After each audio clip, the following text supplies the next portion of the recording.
Hello everyone. So this is a session where we will be learning how to use a database, a list of users to log in. In the previous session, we have uh, created a login form and used a fixed username and password. That was Raj and password was COMB123 at the rate, but it was a fixed value. We want that the user name should be available in a table in a database. And from there, we have to see whether the list, all those users can log in from that list or not. So let us quickly come to the database that I've already created so that we can save some time. We have a login table here. In this login table, you can see the structure of the login table. We have name of the user, we have email ID, we have password, we have status, we have date, and we have a ID. That is a primary key or auto increment column. So for to register a user, we have to enter these information. And if we can browse, you can see that there is one record available. ID is Rajkumar. Email is rajkumar@gmail.com. Password is raj123. Status is active and date is this. So if we enter rajkumar@gmail.com and raj123 at the rate, then the user will be able to log in. If we enter anything else, the user will not be able to log in. Now, suppose we want one more user here. So we can insert one more record. Suppose we have a username Arvind Singh. Email is suppose arvind@gmail.com and password is suppose Arvind12345 and the status is suppose active and he has registered on this date. This we are directly entering. And if we can browse now, we'll have two records. So in this table, in this login table, we have a login table in the MySQL database in which we have name, email ID, password, status, and date. And if we enter rajkumar@gmail.com with raj123 at the rate, the user can log in. If we enter arvind@gmail.com with arvind12345, the user can log in. Anything else will not be able to log in. So this is a database table and the database name is college. So we have a college database. In this database, we have a login table and this login table stores this information that we can see. Now coming to the output. Here, let us see. Suppose I enter Raj Kumar @gmail.com and I enter valid password Raj Kumar Raj 103 at the rate and I click the login. Then see, we get the entry. Hello, Raj Kumar is the name of the user. Welcome to PHP tutorials. Now I'll move back to login again. Let me come to the login.php once again. I will enter another user ID that is arvind@gmail.com. Password is Arvind .345 and see Arvind Singh is the username. It's able to log in. Since these two users are available. Now, if I use anything, any value other than this, suppose I use ravi@gmail.com and I enter some password, then it will say username or password is wrong. So I have modified this last program, which we discussed in the last session, wherein we created this form and we were trying to log into the website using the fixed value. This will be using with the database. And we have also used not if if the candidate is not registered, then he can click here register now and here he can register so that his information will be saved. And once the user is registered, then he can log in from this section. And if I want this username and password to be saved in my machine, then I can click this remember me, so that if remember me is checked, then my value is saved here. That we'll see in the coming session. Now, how is this value getting connected, how this form is getting connected to MySQL, checking the value from the table if it has exists or not, we'll see today. So if we come to the database again, you can see the database name is college, the table name is login. These are the values. We have to see email and password. If the email and password is correct, then we'll take out the name of the user and we'll print it in the website according to the uh, email and password values supplied. So let us come to the code. In the code, if we come I'll come to the login.php.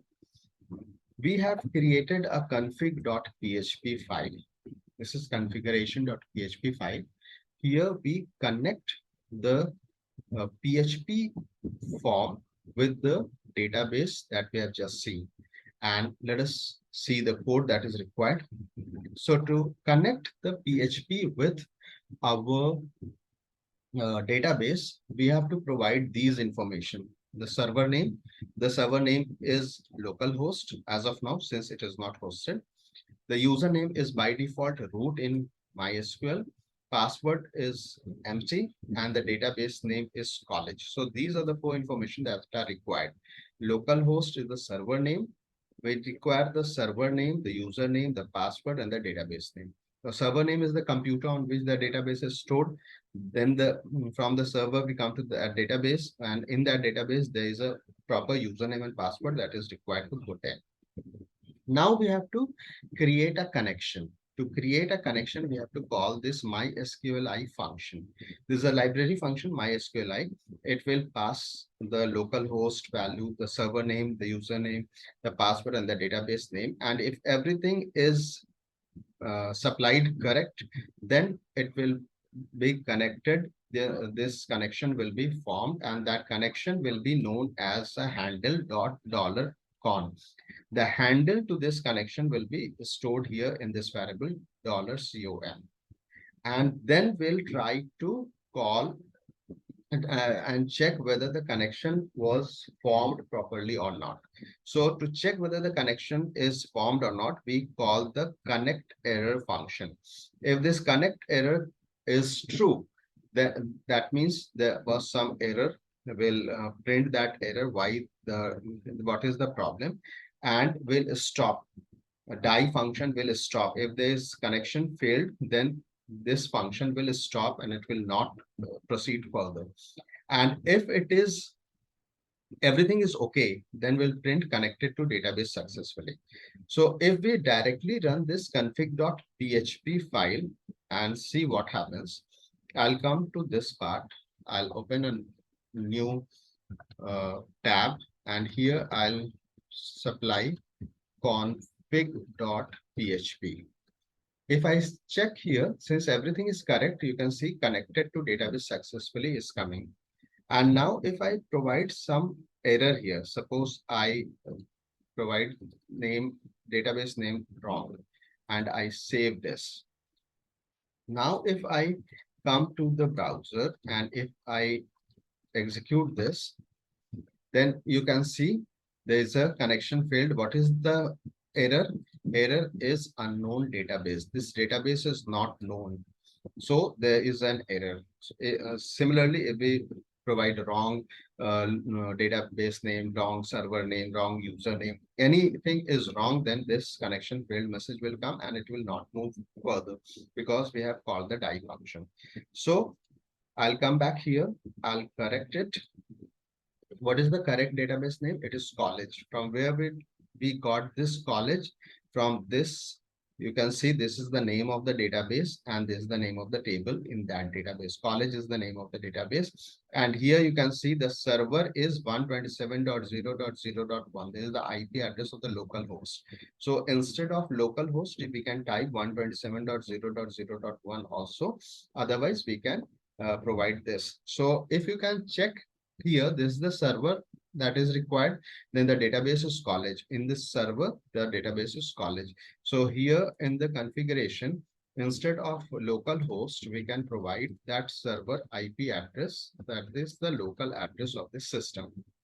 This is also uh, okay, but we can keep like this localhost. So this is the config file that we have created so that we can connect our PHP program with the database. And to connect the PHP program with the database, we want to supply the server name, the username, the password, and the database name. So if these things are provided, everything is correct. This connected to database successfully, message will come. So since we have checked now, I'll comment it. And if we come to the login.php, that is a form, login form, we are coming here. Now in this form, what we have done, in the start only, we have called this, included this. So if the database information is correct, it will connect to the database, and then it will display this form that we have already discussed in the previous section. Only thing that I have added is if it is not registered, then I have added this not registered, and then there is a checkbox to remember me. This div I have added, which was not there in the previous session that we discussed. So in the previous session, the form was like this. So I have used one div wherein I have mentioned if the candidate is not registered, he can click the register form link so that it can be registered and his information can be stored in the database. That we'll see in the next session. And if we want that my username and password should be stored, then we can call this, check this checkbox. So coming to the output, this is the output. Now, if I provide Raj Kumar at the rate gmail.com and the password is, suppose I enter Raj 123 at the rate, whatever is the correct information, and we come to the code. You can come to the code, and this is the part that we have to understand. So in the form, you can see the name of the text box is email. The name of the password is bword. So what we are doing when the submit button is clicked, we are taking out the value of email and password that the user has entered. Then this is the query that is to be executed. Select asterisk from login, where email is whatever email is provided, password is whatever password is provided, and the status of that user is active. So there are three conditions in this select command that is used to check whether the username and password, the email and password supplied is correct or not. First of all, we are checking this email is there. Then we are checking the password is there in the table and the status is active. So if you can come here, you can see that if this is the rajkumar@gmail.com is there, the password that we have entered is there, and the status is active, then only we will allow the user to log in. So this is the select command. Select asterisk from login, where email is this email value that we have entered in the form. Password is this password that we have entered in the form. And then we'll use the connection that we have established in the config file and execute this query. And once this query is executed, its result is stored in this result variable. So if we execute a select command, what happens? The record is displayed. So whatever output of this select command is there, it will come into this result. Now what we have to do, we have to fetch the value that is stored in the result with this fetch assoc function. And we will store that in this array. This $row is an array in which all the output of this select command will be stored. So if there is no username and password with this value that is supplied, then there will be nothing in this array. So this condition will become false and it will display username or password is wrong. And if it is correct, if this username and password that is supplied, the email and password that is supplied is correct, then this condition will be true. And when this condition is true, what will happen? We'll take out the name of the user so that we can print it in the next screen. So from the this array, we can take out this name.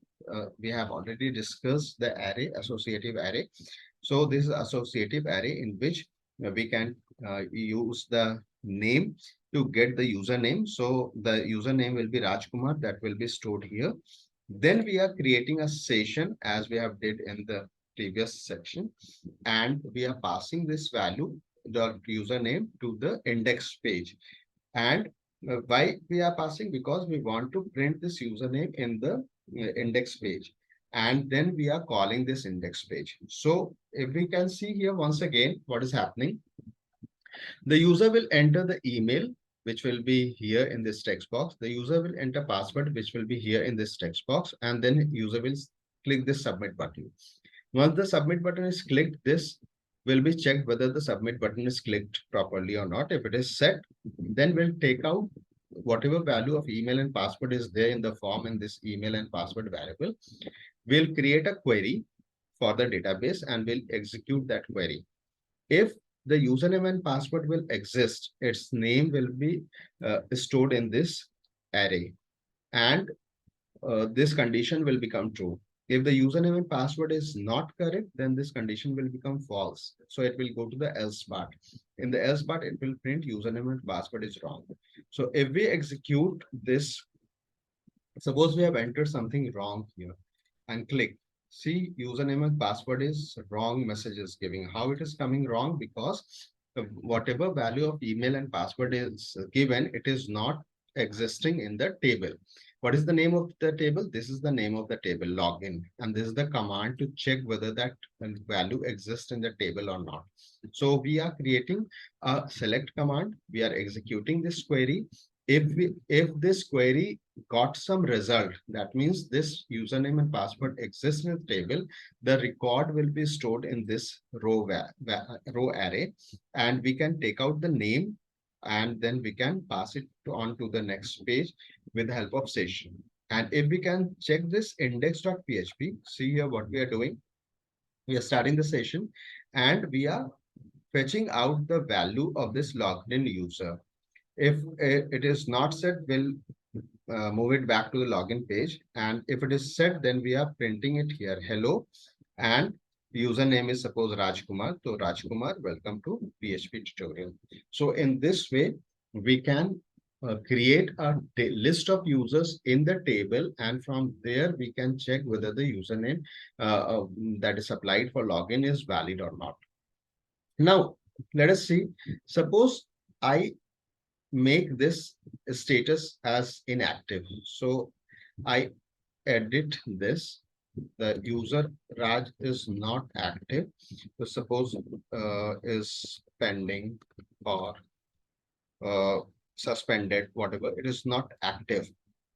Then you can see in the value now it is showing pending. So now if I enter correct value also, rajkumar@gmail.com, and then we are entering password Raj at 123 @ it will not log in, and it will say that there's something wrong in username and password. So this is how we can check whether the value that has been supplied is correct or not. So I'll try to keep this session very small but very important one. What we are doing here, we can see that in the XAMPP, you have to install XAMPP for this. It might already be installed. Then in the XAMPP, what we have to do, we have to create a database.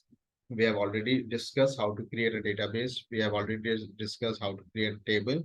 And here we have a list of users. Some of them are active, some of them are pending. So if the user is active, then only he can log in. So if I supply arvind@gmail.com and this password, then he can log in. Why? Because the username is active there. Sorry. Now let me connect to Here I'll suppose supply arvind@gmail.com. Password is Arvind. Arvind 1 2 3 4 5. So you can see we can log in and this page can print this value also. So this is very important to understand. This is the first session on database, so I'll keep it simple. To run this project, what you have to do, first of all, you have to create a database by the name college. Then you have to create a table by the name login. You have to enter some records here, and then you have to create this form that we are using here, and then you have to in this form, then you have to use this code to check whether the username and password is correct or not. So I'll come to the login to show you all login.php. Here in the previous session, you might be remembering we were using here a condition. If username is Raj and password is computer123 at the rate, then we were allowing the user to log in. But here we have to check it in the database. So we are using these two lines. These three lines are extra. One select command, then we are executing that query, fetching the record. If the record is available, we are fetching the name and passing it on to this next page. If the name is not available, we are telling the user that this username and password is not correct. So try to execute this. I'll share this uh, code and everything with you all. It will be available in the dashboard as well. And try to practice this. This is very important session. If you understand this, the remaining session on database will become very easy. Thank you very much.